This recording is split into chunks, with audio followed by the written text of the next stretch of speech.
Hey everybody, it's your scooter. I just realized whatever this collar thing is not down. Need a haircut. Anyway, it's Wednesday Wonder. I'm asking questions that come out about the podcast. You could ask your questions wherever you're seeing this video. And a question that came up twice recently is like, hey, your voice is different in the daytime, and why is it different on the podcast? And so I'm going to kind of run through a couple answers to that. Obviously, I'm much, I'm not like I am on the podcast when there's yeah, my voice is different on the podcast than on video. There's a lot of different reasons for that, but the number one reason is the intention behind the podcast. You'll hear kind of some of the stuff coming up on the episode called Seven Sages Sleep With Me, which comes out at the end of the month. But basically, I mean, the main reason my voice is different and my intonation and stuff is different is because while people might enjoy this, and this is kind of how I communicate in my day-to-day waking life, I don't think it's different. I'm here communicating ideas, and it's like a much different context. When I'm recording the podcast, I'm in an entirely different headspace, which I could only describe as being in an entirely different location and embodying an entirely different suit, if you will, or work clothes, because I'm there talking to one person that's trying to sleep that might not know me because they just started listening to the show. And so I'm talking directly to one person and remembering that they're having trouble falling asleep. And I mean, go in and out of remembering that and focusing on that and not. That's the primary reason, but there's other smaller reasons. And we did a video about this recently where Steven was talking about different eras of the podcast and the different eras sounding different. So I'll try to find that video and link to it too. But there's a couple other things that, again, like people that are listening to podcasts, like the podcasts are edited. So a lot of work goes into the podcast after it gets recorded just to clean up the audio, where this is just open conversation and this isn't going to be edited. And that's just a slightly different headspace again. And this is going to be consumed with the idea of conveying information and being friendly, but not in a sleepy way. Though a lot of people that don't have it feel like there's any difference, like when they watch these videos, they also put them to sleep. So, and both those things are true, which actually is a whole nother thing I didn't even think of. Is like remembering that there isn't one unique listener experience for Sleep With Me, and we've learned that over the years. So your experience is valid with the show and my voice and all that different stuff, but it doesn't always translate. It definitely doesn't translate across all listeners. There's probably definitely, however you experience the podcast, a percentage of listeners that experience it the same way. But yeah, there's probably an equal amount or more that it may experience it in a different way. That's why there's so much variety in Sleep With Me. And we've been worked so hard to be consistent about the show over the years. But there's also like other factors. The show gets edited.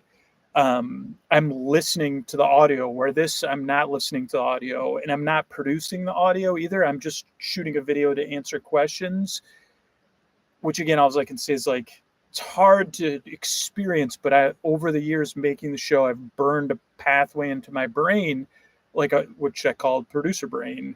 So it's like I'm listening to the podcast as I'm recording it, because I'm hearing my voice in real time, which is like what happens when you record audio. And it's one of the things that takes some getting used to.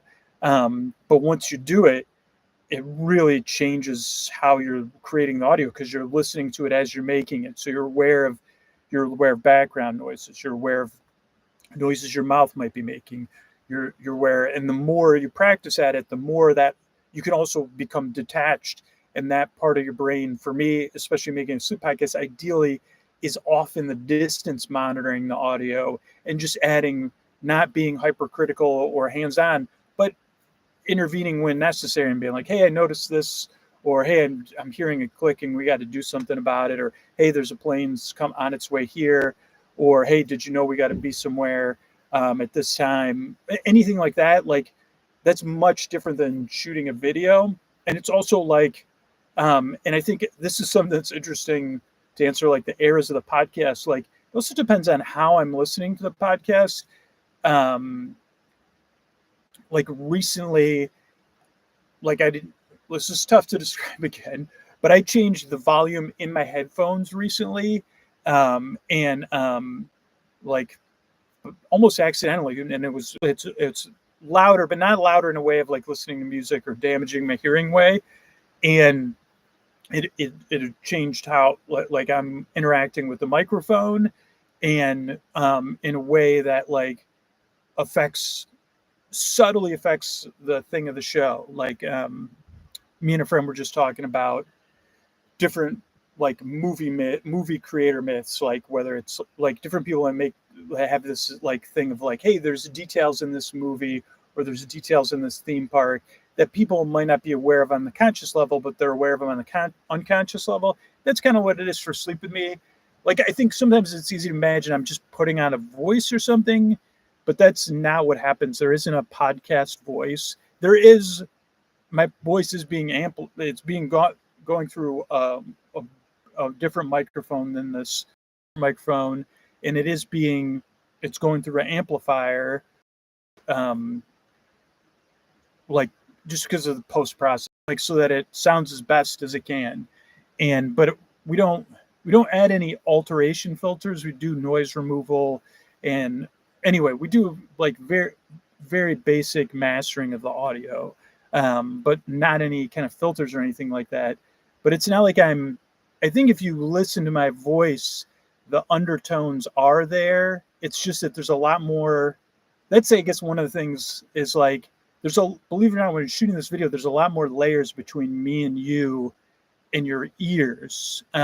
Where if I'm up against a mic, and then there's something called proximity effect, because right now this is where my face is and this is where the microphone is.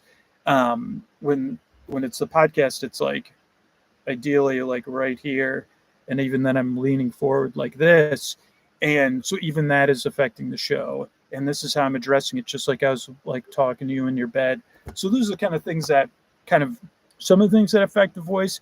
And again, the other video kind of talks about the contextual things that affect my voice, which another thing is the pandemic changed how I make the podcast. And then the intensity of feelings that like of opinions around the show kind of changed my podcast because it's just kind of get into this vacillation. And then about a year and a half ago, we did a bunch of surveys of like trying to figure out, hey, we really want to keep making the show, and the ad supported podcast is a important part of the show, and keeping it free for the people that want it. And I heard from a large portion of people who listen to the ad supported version linearly, either because they prefer to do that or they just aren't in a position to support the show. And that changed how I parsed the feedback from people that like feel like there should be a free podcast with no ads at all, or that just don't like it's like, okay, well, those people are going to be mad no matter what, but I have to make like, this is an essential part of the show, of like making sure the podcast is there for those people who listen linear, like the regular kind of silent majority of podcast listeners. All those things kind of change how my brain works in relation to the podcast in ways I don't understand really. I guess that's why it's so hard to explain. But particularly the pandemic changed how I make the show, because I came under the realization of like, whoa, boy, we're all now sharing some similar feelings. And that kind of reinforced how the intro goes about, hey, this is like important to point out how we're feeling the deep, dark night, and that somebody out there probably can relate.